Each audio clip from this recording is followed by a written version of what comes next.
He was dead. Not metaphorically, not in spirit, not in despair. Dead, as in cold, breathless, lifeless. The machines had already flatlined. Nurses whispered and walked away slowly. The family collapsed in a pool of tears. Time stood still in that hospital room in Gwagwalada, Abuja. The corridors were filled with the wails of a mother who refused to accept that her only son, her miracle child, had just died. But what happened next? No medical textbook could explain. No scientist could document. No doubter could deny. Because when Apostle Joshua Selman walked in, everything changed. Emeka was 27, brilliant, vibrant, a final-year medical student at University of Abuja. Known for his unmatched empathy and kindness, Emeka wasn't just a future doctor, he was hope wrapped in human skin. People said he smiled even at his enemies. But on that Wednesday evening, Emeka wasn't smiling. He was bleeding. A hit and run at the school junction. Screams. Panic. By the time he was wheeled into the emergency unit, he had already lost over 60% of his blood volume. Massive internal injuries. Collapsed lung. Broken ribs. Brain swelling. The doctors fought. They tried everything. Hours passed. Then, beep, beep, beep. The monitor went flat, and with it, hope. News spread like wildfire. WhatsApp statuses changed to candles. Group chats turned to prayer chains. Everyone in Zaria who knew him began calling on God. Students on campus went silent. Even atheist classmates whispered, "God, please." But in the midst of that chaos, one person was unusually quiet. Apostle Joshua Selman had received the news, but he didn't cry. He didn't panic. He didn't rush. He simply bowed his head and said, "He will live again." His team thought he was speaking symbolically, to comfort the family perhaps. But they didn't realize something had shifted in the spirit realm. He wasn't going there to console anyone. He was going to confront death itself. A few hours later he arrived, not in sirens, not with noise, not even with security. He entered that hospital like a calm storm. The nurses stared. The doctors whispered. The chief medical director, a Muslim man, stepped aside in silence. The body had already been sent to the morgue. Yes, the morgue. But Apostle Selman insisted, "Take me there." At first they refused. The family begged him not to torment themselves. "Papa, we accept the will of God," Emeka's father cried. But Apostle simply looked at the mother and said, "Woman, did I not tell you that if you believe, you will see the glory of God?" They wheeled the cold body back in. Emeka's face was pale, his lips purple, no heartbeat, no pulse. The stench of death was faint but real. The morgue attendant shook his head in pity. "It's been almost 4 hours," he said.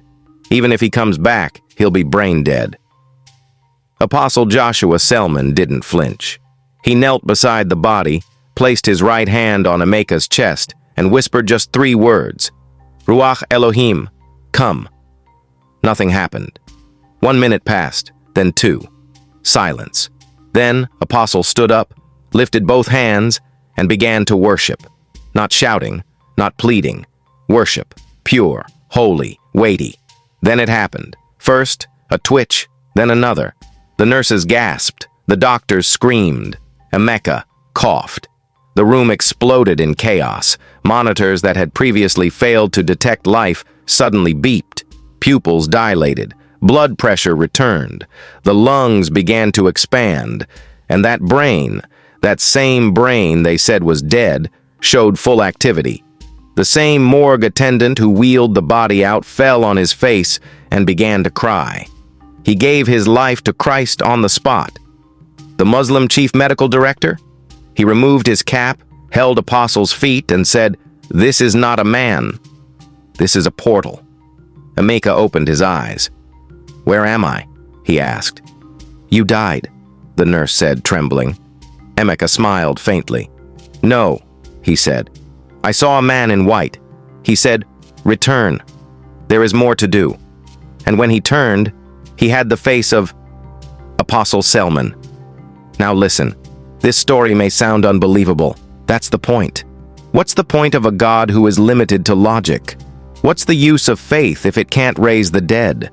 For those who believe, this isn't shocking, because Apostle Joshua Selman has said it countless times. The supernatural is not a mystery, it's a lifestyle. Weeks later, Emeka walked back into class. The entire medical faculty stood in silence. His professors bowed. The vice-chancellor hugged him. His classmates cried. But Emeka didn't just return to finish medicine, he returned carrying fire. Today, he runs a healing ministry called Back from the Grave, and the first soul he ever laid hands on after his return walked out of a wheelchair. You don't need to believe this story, but let it stir you.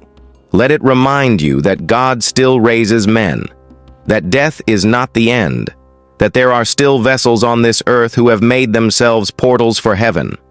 Apostle Joshua Selman isn't just a preacher. He's a gate, a throne room extension, a man who walks where angels fear to tread, and when he walks in, everything changes.